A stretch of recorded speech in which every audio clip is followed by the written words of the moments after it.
There are people in a cave. They have been there since childhood.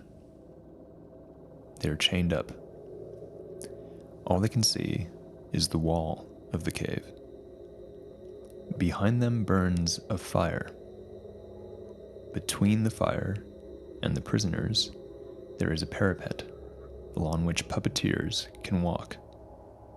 The puppeteers who are behind the prisoners hold up puppets that cast shadows on the wall of the cave. The prisoners are unable to see these puppets, the real objects that pass behind them. What the prisoners see and hear are shadows and echoes cast by these objects that they do not see. One prisoner manages to free himself. He turns around to see the fire and puppeteers and the objects casting the shadows. This terrifies him, and in his fear and pain, he is tempted to sit back down, put the chains back on, and keep watching the shadows.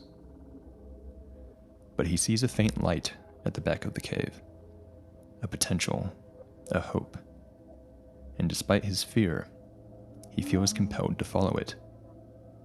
He heads towards the light. The light is blinding, painful, disorienting. He is suffering, but he pushes onward.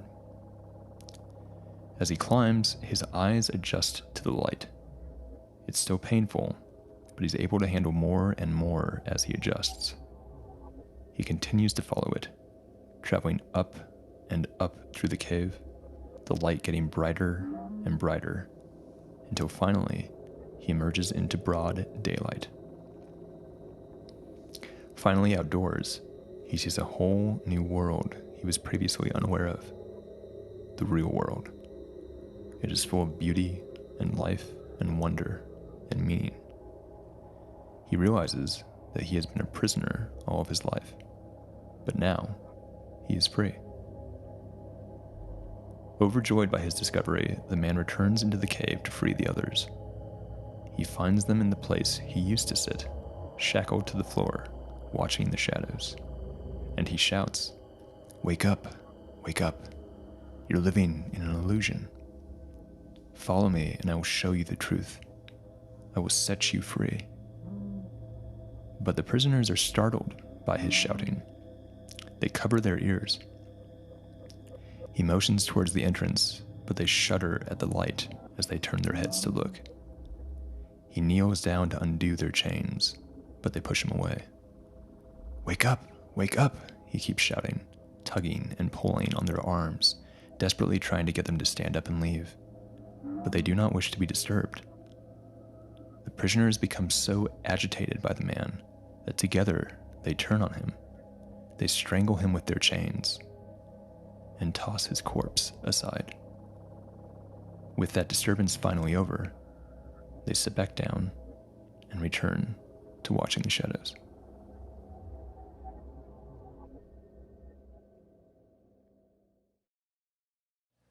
Plato's cave is an allegory presented by the Greek philosopher Plato in his work Republic. Plato was an Athenian philosopher during the classical period in ancient Greece. He was alive around 400 BC. He was the founder of Platonism and the Academy, which was the first institution of higher learning in the Western world. Plato is widely considered to be one of the most important and most influential individuals in human history, thought of as being one of the pillars of the West in general.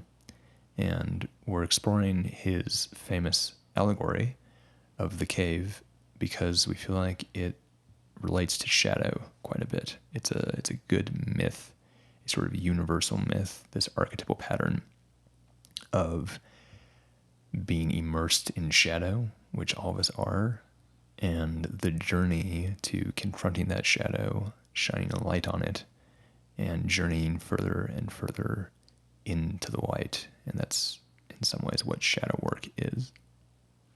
Yeah, so we'll look at the allegory first and foremost from this mythological lens, because it's really full of all of this really potent imagery and symbolism that can be broken down, just starting with the cave. I think there's this nature of moving into the cave that represents like this expression of introversion, the going inward, the incubation. It's like a regression and a withdrawal. And so there's already this feeling of being cut off. And, in the animal world, that's for a reason. But the idea is you go in and then you go out. You go in and you go out. But here we see that people are sort of trapped. And I think in at least some versions that you read, it's like people are born in the cave, so they don't even know that there's some other kind of world outside of this space. For sure. So you're still sort of stuck in the unconscious. You're still in the arms of like the great mother in the earth, and you haven't really left that womb. And so there's this identification that kind of keeps you stuck and hasn't fully allowed this expression of consciousness to really take form. Right. So the journeying from the darkness into the light, it can be interpreted in a lot of ways. Again, this is like a very archetypal story that resonates with humans in multiple ways. There's the human evolutionary history, which is that humans were unconscious, well, before they were humans, and then they had this journey of becoming conscious over time. Apes at some point became conscious, and they were confronted with the terror of seeing, confronted with the light of consciousness, and this would have resulted in, for the first time confronting your own existence, for the first time saying I am, for the first time being confronted with your mortality, which is if I exist now, I won't always exist. Yeah. And an ape seeing another dead ape and saying it's dead, is that going to be me eventually? Yeah. So that's a journey of human history of from darkness into light that very much has to do with the journey of consciousness that's continued throughout human history. You would say that in some ways, not in all ways, but in some ways, that the light is shining brighter than ever at this state in human history, because we all know so much. I'll say know in quotes, because a lot of us might know a lot of really useless information, but don't have much wisdom. So it's hard to say, do we know more than people in the past did? Yeah, but in some as ways, like yes. that light shines so brightly, it casts like an even greater shadow. Right. So I think that's like what we're dealing with. That's like the polarization of like so much technology, so much development, so much wisdom, and also so much shadow. Right. That's both involved with the nature of the wisdom and the technology, but also how it's left us handicapped. So we have to walk this really delicate balance of like the more that we kind of rise into consciousness, what's being left behind. Or if we continue to stay in the cave on some things, what are we preventing ourselves from gaining? And the symbol of the sun, of course, is often associated with like enlightenment or wisdom or knowledge, power. You look at gods like Apollo or Ra or even Horus, this feeling that the light brings this sense of dynamic power and wisdom. And it's something that's incredibly life-sustaining, yet at the same time can be very overpowering. It's something, that feeling when you like have had your eyes closed and then you kind of open them and you're like blinded by the sun. It's like if we're not adjusted to that, there's a feeling that you're almost as disoriented in the sun as you are in the darkness. So you have to have those moments of tempering yourself in this new environment. So the wisdom can feel just like as hot, just as beating down on you, just as oppressive as the chains, but in a different way. Right. The journey of human history from darkness to light is one journey. There's also just the individual journey that happens with each individual, which is the journey from being born to being an adult. And we're not really conscious when we're born. Most people don't really remember much until they're at least like a year old, 2 years old. And even then, it's like, how conscious are you? It's like not very conscious. You don't really understand things very well. So there is this journey from childhood to adulthood that involves coming from the womb of the mother, the arms of the mother who keeps you safe before you're even conscious, And the womb is like the cave. Like you're journeying out of the cave, you're journeying out of the womb, and the archetype of the father comes in and sort of pulls the child into consciousness. You leave the arms of the mother and you go out into the world with the father, and he pushes you and toughens you up and tells you like you have to understand things, you need to know things, Yeah. you need to become, and that's becoming conscious. And so there's that journey too that we all go through, the journey to the light, which is just part of growing up. So the chains, I think, are another big symbol in the allegory. I think when I was reflecting on this, like the Devil Tarot card came to mind. Yeah. And that like really strong imagery of being tethered to something that is both seemingly internal and external at the same time. Because there's often, when we're dealing with the tarot card, like this internal nature or some sort of pattern of behavior that's being perpetuated. Yeah. Yet at the same time, there's like an external environment that's like giving life to it. And it can be really, really easy to be like, well, this is happening because of this. It's that person. It's this job. It's my boss, yada, yada, yada. But really, there's like, in some ways, we choose to be chained. And the Rider-Waite version of this card, I guess mini like tarot detour, is that the chains are loose around their necks. So there's this really interesting challenge of like this illusion of being chained. And actually, if we're willing to kind of have these moments of lucidity, we can escape. And in the allegory, the individual does, for some reason, they kind of wake up and realize like something's going on here. They become loose. They kind of see, the strange environment, and then they decide to push forward. And that to me it encapsulates what happens in the Devil card as well. Right. The Devil card saying that you're chained to things that you cannot see. You're chained to your vices. Yeah. You don't realize how much your shadow is dragging you down. You don't realize how much your trauma, for instance, from your childhood is actually preventing you from living the life you want to live. Maybe it's preventing you from having the relationships you want to have, or from having the security to work a job that pays enough for you to raise a family. There's all these ways in which we're being held back by things that we cannot see. And we have chains around us that we often don't want to see. And so the allegory is definitely pointing into this, even when the prisoners are being offered freedom, they refuse. You're like, look at these chains. Do you realize that? Yeah. They don't understand what freedom means. All they know is that it scares them. And like they're surviving where they are. And like, why would they risk changing where they're content? Yeah, I think there is this heaviness to the chains. But as much as we see the heaviness and how it weighs you down, there's also this aspect of the symbolism of the chain that like links you. And there's kind of like this passage through time. Like I'm linked to this person through this lineage.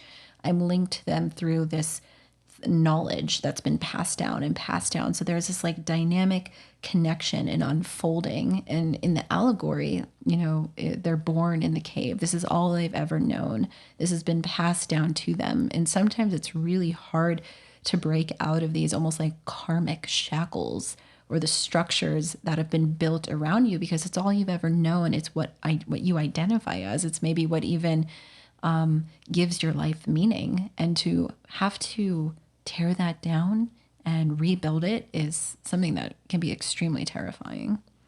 So what's some other mythology that explores the cave as a symbol? Yeah, I came upon a really interesting Japanese myth about the Sun Goddess Amitarasu and how, in this long story, ultimately, there's one part where she's insulted and she withdraws into a cave and she takes all the light of like the world with her, and then everything's plunged into darkness.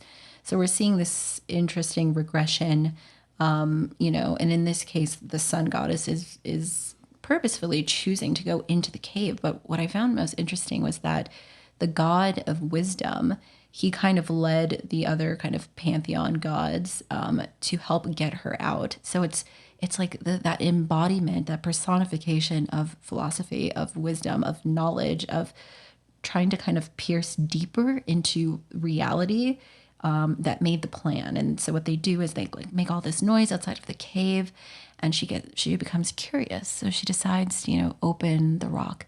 And as she does so, they put a mirror in front of her and her brilliance shines back and she sees all of this beauty and she decides to come out. So it's a bit of a different story, but there's some similarity here. And I think especially when we get to some of the heart of what Plato's cave is talking about and what it means to leave, like what's the driving force that's leading you? It's like, it's the journey towards higher consciousness. It's the love of wisdom, of knowing reality and truly kind of challenging. So the goddess, the cave, wisdom, the sun, it's all there in the Japanese myth too. So some history behind the allegory of Plato's cave. Why did he write this? What was the inspiration for Plato's cave? And if you have studied Plato or read about Plato, one of the biggest patterns in his work is writing about Socrates, his teacher.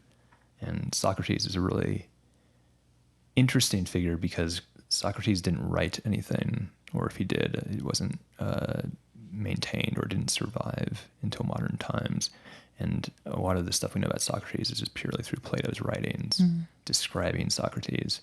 And so Socrates is this really weird character. He's almost interpreted as like the Homer Simpson of philosophy, where it's like he seems like to be like pretty like wacky and kind of is depicted as being like bald and kind of rotund. And all these stories about Socrates that Plato wrote, it's like, did this actually happen? Like, was he even real? And like, of course he was real. There's other, records that show that he was real, but Socrates is just a collection of stories, according to Plato. And Socrates was a figure that was very controversial in his time. And he was sort of called like the gadfly, as in the little thing that would go around and poke you to like get you to move. And so he had kind of this sort of like antagonistic, very aggressive form of doing his philosophy.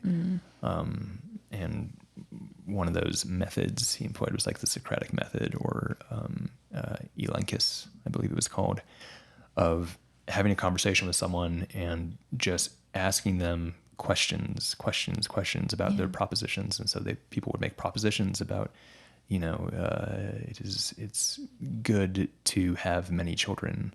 And he would say, why is it good? And the person would say, well, children can have more children. And he would say, well, why is that good? And they might say, well, because it's good for the world or something. Like they wouldn't know, and they would get to this state of aporia, where they don't know what they're doing anymore, and they don't even know what they believe anymore. And Socrates had this kind of personality, and he could humiliate people this way. And a lot of the people in power in Athens were people who started to feel kind of humiliated by Socrates, where they felt like he was criticizing them. He was getting the youth all excited, and he was sort of like a revolutionary, shaking things up. He was shaking things up, right? And what Socrates is doing is he's shining light, right? He's trying to get people to wake up. He's the gadfly that says, wake up, examine the way that you think and see the flaws in it. Realize that you are sort of living a shackled life. Realize that you are not free. Realize that, maybe the political forces in Athens are sort of controlling you, and it's time to wake up. So Socrates is very much the prisoner who has escaped the cave in Plato's eyes. He's freed himself. He's somehow made it through this philosophical maze out into the real world, where Socrates can actually see. He's out in the sun and the light is shining, and Socrates sees the truth. He sees all the illusions, all the shadows around him, and he sees that they are shadows. But when Socrates tries to tell people this, when he retreats into the cave, when he goes back down to the other prisoners and tries to say, look, you're living in an illusion. You're in a dream world. You don't see the truth. The prisoners in the cave, they turn on Socrates. And so Socrates was arrested. He was put on trial, and he was very, I don't want to say flippant at the trial, but he wasn't very cooperative. Didn't he say something like, oh, you should just like pay for my food, or like, like what punishment do you think he deserved? What punishment do you deserve? He's being tried. He's being tried for agitating the youth and getting them all excited and getting them all like revolutionary. He was also accused of blasphemy because he would not uphold the gods of the state. Sure. Not that Socrates was like an atheist or anything like that, but it just he wouldn't play along exactly with the sort of the religion of the state the way they wanted him to. Yeah. And yes, they said like, okay, so how should you be punished? And he says, well, you should give me free meals for the rest of my life and a nice place to live because I think I deserve it. Yeah. And they didn't like this, right? And so even in a moment of being tried, possibly, he might be executed for this, he won't relent. Yeah. He embodies philosophy. He is a philosopher, and he says, I'm not going to go back on what I believe to be true. And so they have him executed. Yeah. And the way they have him executed is they give him a cup of hemlock poison, and he drinks it, and he walks around until he collapses. Yeah. Anyways, so that's the death of Socrates. And Plato admired Socrates so much that this devastated him. Yeah. He didn't understand what had happened. He didn't understand why the city of Athens, the city that Plato believed in so firmly, the city that he loved. And it was like the city of wisdom, right? Like the city of philosophy being born, where it's like these ideas should be held up and celebrated. Yeah. And here was Socrates doing that in action, not in a theoretical way, not just like, lecturing, Right, very practical action. very practical, creating changes. Helping people see the light. Yeah. And he's executed for it. Yeah, and he's executed for it. And I find it interesting also that often like modern sort of expressions of the therapeutic process are said to be sort of born from the Socratic method. Like we keep kind of inquiring more deeply into this person's proposition. I am this way. And it's like, well, why is that? And it's kind of gentle, but at the same time, it helps somebody arrive at a new conclusion without just telling them outright. So we can see how monumentally important these ideas are to our well-being, but also to our culture. Yeah. And he was executed for it. Right. So Socrates is the freed man who goes back into the cave and tries to wake people up. Yeah. And they murder him for it. And so Plato he's not sure what to make of this. What is this strange paradox where someone who is so beautiful and good and heroic, how can that person be killed for that? Right. What does that mean for the world? I mean, like, what's going to make you more cynical, is when someone that you think is like the best person is killed for doing good things. You have to think, well, something's wrong with the world. Yeah. Something's wrong with Athens. Yeah. Or maybe there's something deeper than that. Maybe this is just human nature. Yeah. Maybe this is just the way that humans respond to the truth. Yeah. And it says a lot about Plato because, I don't know, from my very shallow understanding, this seemed like something that was incredibly devastating because not only was he very dedicated to Athens and being an Athenian, but also to Socrates. So to have something so devastating happen, like the death of the teacher, it's like you could have gone a lot of ways with this, but instead it's like he sort of doubles down on the path of wisdom. Yeah. And he continues despite knowing that if he does that, maybe he could end up in a similar situation. But instead, like Socrates becomes this sort of guiding figure through his work. And the allegory becomes a way to understand, as you said, human nature. Right. So the pattern that this is touching upon that I think is so important to examine is this idea of shadow integration, right? I mean, shadow integration, shadow work can be interpreted in all kinds of ways. I mean, you could say that any form of self-help is a form of shadow integration, really. Yeah. And I think that's, fairly accurate. But we find that the light of truth is blinding to us. We don't want to change our narrative. When we have a story about what my life is, where I'm going, and why, it's very important that narrative stays coherent, right? That's the ego is doing this all the time. It's trying to write a coherent narrative. Yeah. It has a mythological function of like, what's my story? Where did I come from? Where am I going? And it wants that to stay coherent. And when it's faced with an incoherency, which is like some sort of fact that says, guess what? your life is a lie. Guess what? Your wife has been cheating on you for the last 10 years. Yeah. Guess what? Your best friend stabbed you in the back. Yeah. Guess what? This job that you've dedicated your life to, you just got fired. Yeah. And so the narrative crumbles, Right. and people freak out Yeah. at that. They don't want to change the story. They Right. don't know what to do. Their entire life falls into chaos. The change needs to be gradual, or if it's sudden, you've got to have like the right faculties about you. And I think this, I'm getting like flashbacks to our personal myth episode, because we talk a lot about this. Sure. The need of the narrative. And when that crumbles, when it breaks down, it can cause this real sense of panic.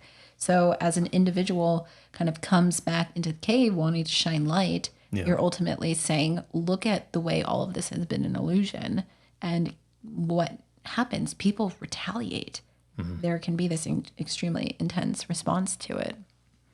Right. So even basic things like those are like devastating things to find out about your life. Those are devastating things that really destroy your narrative.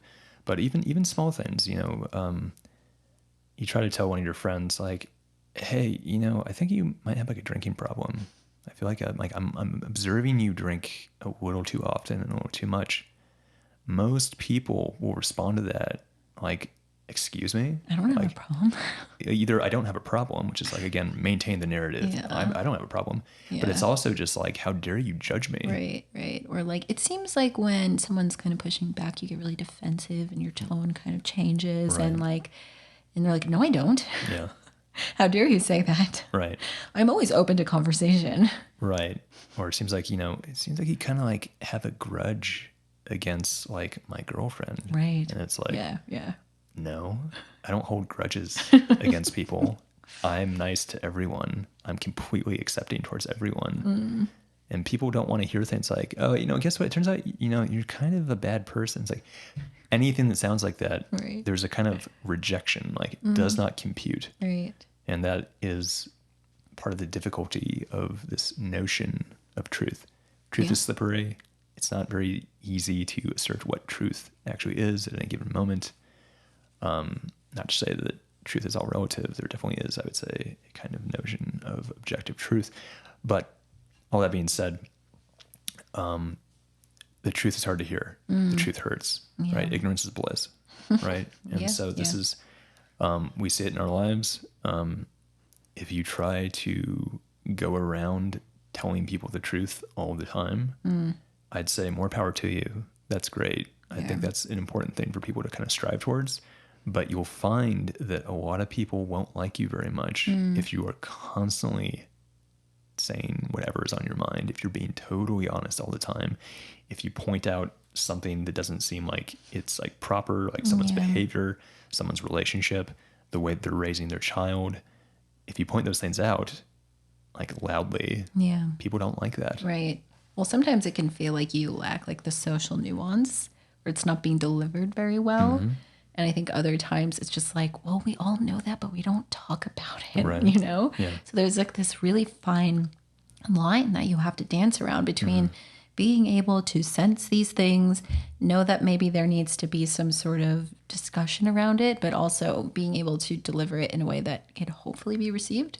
And sometimes I think people exist on one side of that spectrum where it's like, oh, okay, like, you need to tone it down a little bit, or you need to know like that when the timing's right. Let's not do this in front of all of our extended family right now, Joe. Like, not now. Let's do it. You know what I mean? So it's tricky. Right. So that's like the social dynamics of shadow are very interesting in this way. Yeah, And, Plato is getting into that. I think Plato is kind of pointing more towards sort of like a societal, like certainly political shadow of, how the political body will purge anyone who speaks against it, even if it's the truth.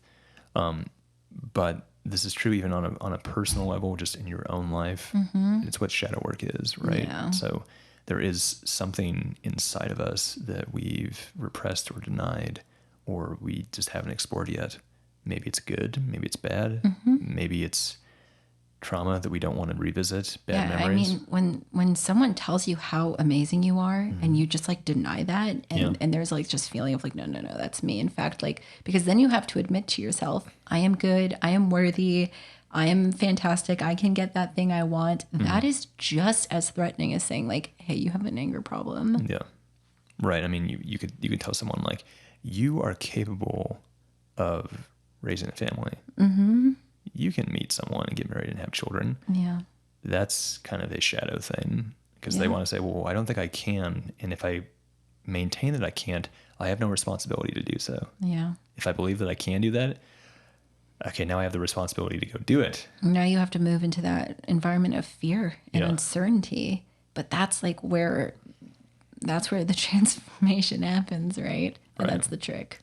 Right. So there's golden shadow, there's potential in shadow. Right. Like you could become something greater than you are. But definitely with the sort of negative stuff, it's definitely the light shines, and it might just be you looking in the mirror. It could just be you writing a journal entry, and you examine your journal entry and you say, this sounds like someone who is horribly depressed.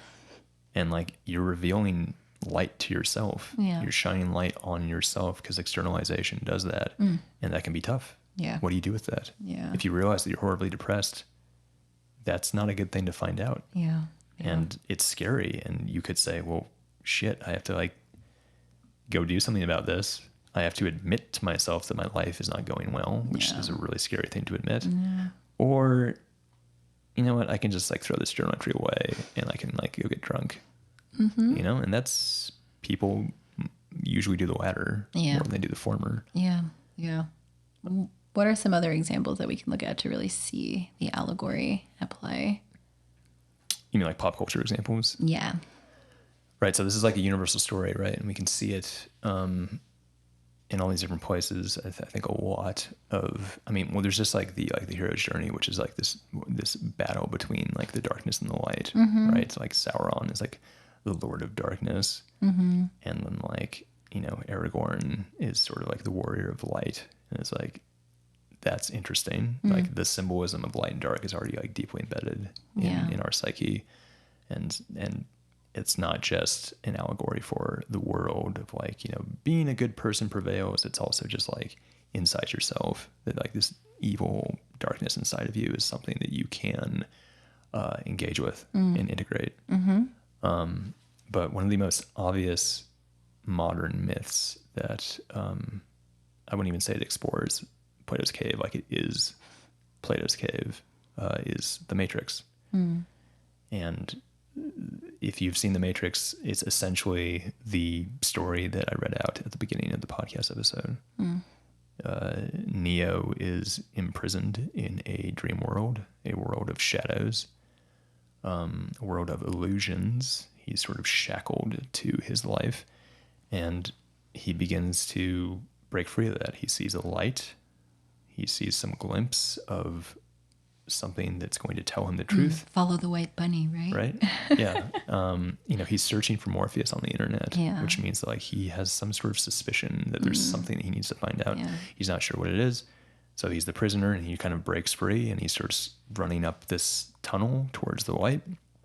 And it's terrifying, and he wants to turn back. He has all these moments of refusing the call where he says, I can't do this. And, you know, he goes back to his apartment, or he's going to step out of the car when Trinity, you know, is taking him to see Morpheus, but he gets back in the car. It's painful. It's scary. But he ultimately wakes up from the dream world. He exits the Matrix, and he emerges into the real world. But the Matrix goes beyond that. I mean, it follows that allegory even more closely, where it's like Neo doesn't just stay in the real world. He now has to travel back into the cave, back into the darkness, and he needs to go free more of the prisoners. And doing that is incredibly dangerous.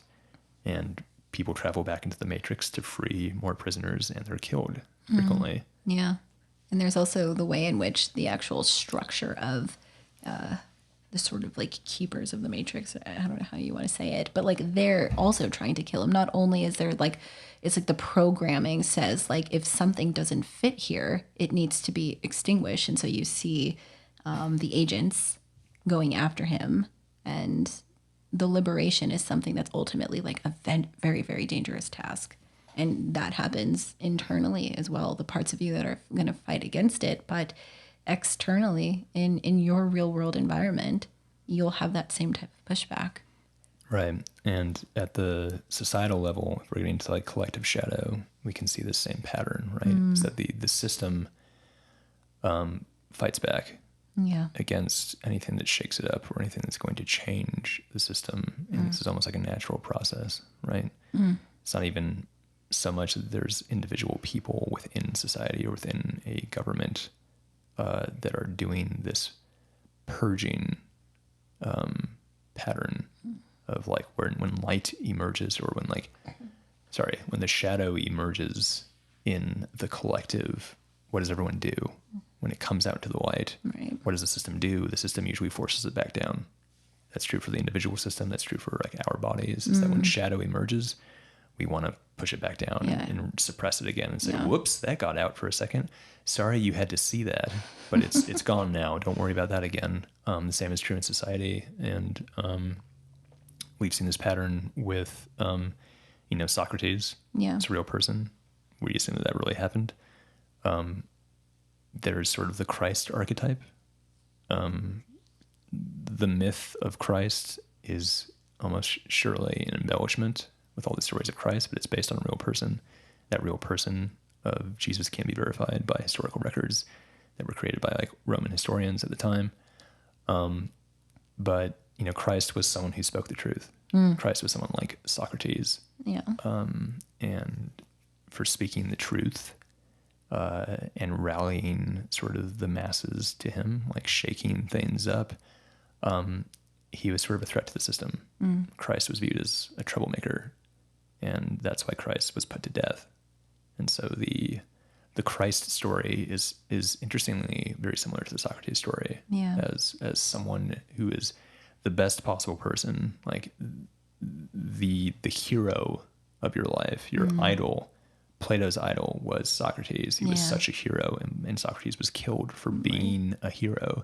Yeah. Christ was also viewed as this wonderful person who spoke the truth, and he was killed for speaking the truth. Yeah. And what the hell is that?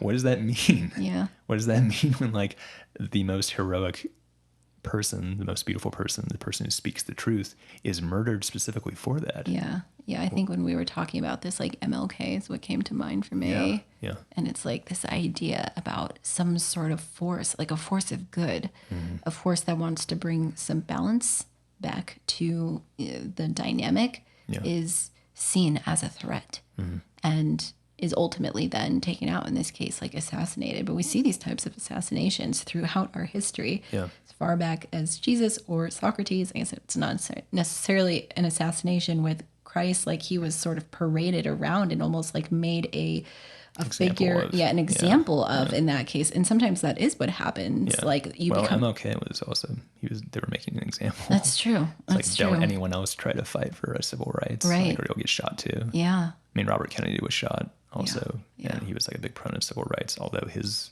assassination was sort of by someone who seemed to be crazy. Yeah. But still, there's this pattern of there are people who are trying to actually do good things for the world, and they're trying to touch upon a truth that is a powerful truth that is going to change things for the better. Yeah. But the system doesn't perceive it that way. Right. And instead it just says like, well, you're trying to force me to change or adapt, and I don't want to do that. That's too inconvenient for me. Yeah. And so the pattern is to purge. Yeah. Yeah. Right. And so Socrates is purged. Right. Jesus was purged. When shadow is revealed in our lives, we purge it. Yeah. If we're in a relationship with someone and something comes up that is like serious shadow, like, wow, we have like a big problem. We have a big miscommunication here. We're not talking about something that we need to talk about. Our instinct is often to not actually get into it and try to unpack it and reveal it. Our response is often to just deny it, purge it. That doesn't exist. Yeah. There is no problem. Waving your hand. I'm waving my hand to Alyssa right now. You don't see this on the podcast, but the motion of saying there is a Jedi mind trick. Jedi mind trick, right? But we do that. Yeah, I mean, we do it to ourselves. We do it to others. If only it was that easy. If only we actually had real magic powers. Talking about this, I wonder ultimately at the core here, like what is, there's the takeaway, right, of just like the nature of this, the purge. But I think there's also the optimist in me that's saying like there's also like a path forward, even if one individual is purged. In some ways, that movement or that shakeup still brings some sort of movement. But Socrates compared to Plato, I think seeing as him as Plato, that is, like as one of these titans of philosophical thought who was able to carry Socrates' teachings into the future, shows that something persists. And maybe it persists in a different way, not in so much the antagonistic sort of poking gadfly sort of way, where you're being forced to face the shadow over and over again, but something persists. And I don't know, I'm curious of what you think ultimately kind of rises out of this allegory. Like, what is it that allows that light of consciousness to continue to kind of knock on the door of the cave and beckon people out? What allows people to move out of the darkness and into the light? It's hard to say. It's hard to say why certain individuals take on the Socrates archetype, you might say. Yeah. I don't think it's as simple just to say like, well, that's what philosophers do. Because it's like, well, there's a lot of so-called philosophers out there that I don't think are really truly pursuing wisdom or truth, but they might be kind of more like scholars of philosophy. Sure. Or they might just know a lot of information. Yeah. There's something that's more spiritual and heroic about the path of, let's say, the prisoner who's freed from the cave. What stimulates someone to take that path? Yeah. Because you have to think that figuring out what is real, quote unquote real, is actually more important than a lot of other things in your life. Like almost like more important than like your basic needs. Like some people actually are more interested in reality than they are in being able to feed themselves. Yeah. And so they'll be poor. They'll pursue philosophy, or they'll pursue art, which I think is a different form of philosophy. They'll pursue this path of what they think is the truth, and they'll do so regardless of how their life starts to go. Maybe they'll lose friends. Maybe they won't be very attractive to the opposite sex. Maybe they'll be viewed as a bad person. I think that's a frequent pattern, is someone who's really interested in sort of shining that light of truth is viewed as sort of this evil entity that needs to be suppressed. Yeah. So there has to be some sort of deep spark inside of you, I think, that really forces you to just believe that this is important. It's important to pursue this like shadow integration. And I don't know, it's not a very fun path, I think, for most people, which is why they don't take it. Yeah. And, for people who are exploring shadow work, this is something that you come to realize is that you can't just fully integrate the shadow. You can't fully speak the truth all the time. As we were talking about with like social relationships, you can't simply, shine light in people's eyes all the time, like truth, like in the face, like here's like some like mad truth bombs, like all the time. It doesn't really work very well. And there is sort of like this minimum viable shadow that is required for relationships to work. Yes. Not every relationship can talk it out, Right. like about everything, like all the truth on the table right now. Right. Like you can't do that with like the person who's like checking you out at the grocery store, like we need to like figure out like what's like true between us. It's like, no, you're never going to see this person again. So it doesn't matter. Well, I think there's also just like the recognition that like a shadow is never fully integrated. Shadow is never fully gone from this world, because then we would lose that kind of balance of that tension of opposites. So just as we don't want to live in a pure world of light and consciousness and love and only good stuff, it's like, no, it's like we need with the light, with the dark. We need to be in the cave sometimes, and then we need to come out of the cave. We need to challenge ourselves and go inward into the parts of ourselves that feel scary and intimidating. Yeah. And then we need to bring that content back out. But it's just the eternal dance between them. And I think when we go off base is when we become one-sided, and one side or the other. And that can be someone who's like throwing mad truth bombs all of the time, because you're not allowing certain shadow maybe to develop a little bit more, or for someone to feel that they can ease into it. Like, that's just as destructive sometimes. But if you're also totally unwilling to look into your own internal cave, the shadow just grows and grows and grows. So it's about having one foot in each world and being able to dip in and out, that I think ultimately brings you probably the greatest balance and movement on that path of individuation. Right. It's like a process, the notion of titration, right? Just like one drop at a time, right? One drop of shadow at a time to be integrated. That's the right way to live, I think, is like the struggle, the work of finding the light is never over. And no one should be fooled ever into thinking like, oh, shadow fully integrated.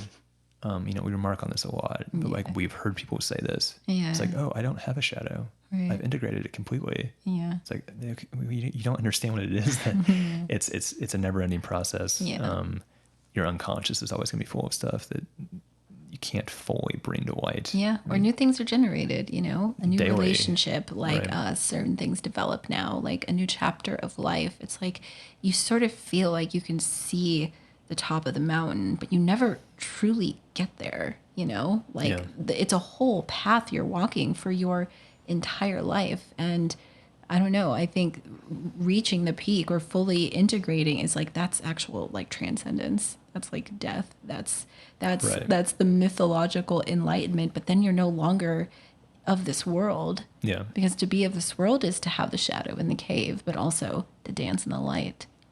Right. And it just started raining. I don't know if that's audible on the microphone. Usually these things are, but it just started raining really hard outside, which is kind of surprising. But yeah, so it's important to be like the prisoner in the cave. I think it's important to free yourself and to start moving towards the light very slowly. And that's like your own individual philosophical, spiritual journey is moving towards the light. And that can be interpreted in all kinds of ways, right? It's not simply intellectual, propositional truth. Yeah. It's not like reading Plato, it's not just that. It's not just like reading a physics textbook and understanding that kind of truth. It's like a different kind of truth, scientific truth. It's not just being in touch with current events. That is, again, that's one kind of truth, but it's not the full story. There's an embodied truth. There's a truth of self. There's sort of coming to terms in a very embodied way with who you are, feeling comfortable in your own skin, pursuing the truth of your life, right? Becoming a father, let's say, or giving your life away to an important cause you believe in. Like, that's a truth that you have to find. But no matter what, like anything that is worth knowing or worth seeing or worth being is going to be that struggle up through the cave. And it's going to be blinding, and you're constantly going to be like tempted to turn around and go back down into the shadows, back down into the safe womb where you were before, that feels like, I'm okay here. I'm fine right here. I don't need to go anywhere. It's important for us to keep striving upward. And I think that's the real lesson of Plato's Cave, is keep striving upward. I think also be careful about trying to drag other people with you. Probably won't work. You'll probably lose some friends if you try to drag people up through the cave. It's an individual journey, and that's the greatest takeaway, I think.